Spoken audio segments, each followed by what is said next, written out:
बिस्मिल्लाहिर्रहमानिर्रहीम। असा ही दोस्त PhD पास सिंध यूनिवर्सिटी के 2010 जा पास थियल आहियूं।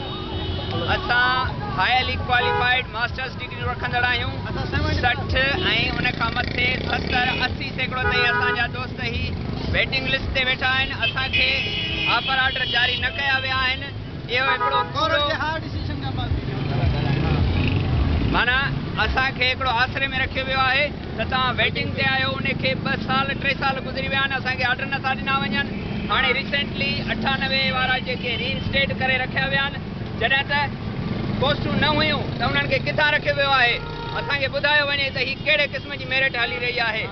असांखे कानून ॿुधायो वञे ही PP गवर्नमेंट असांखे छा ॾिनो आहे। नई अपॉइंटमेंट्स हाणे कयूं पियूं वञनि। असां PhD पास अॻ में उमेदवार वेठा आहियूं, असांखां पुछियो बि न वियो आहे छो।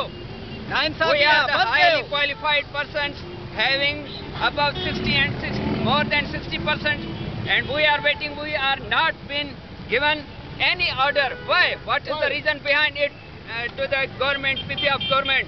Why? We asked from the PP government and selected candidates.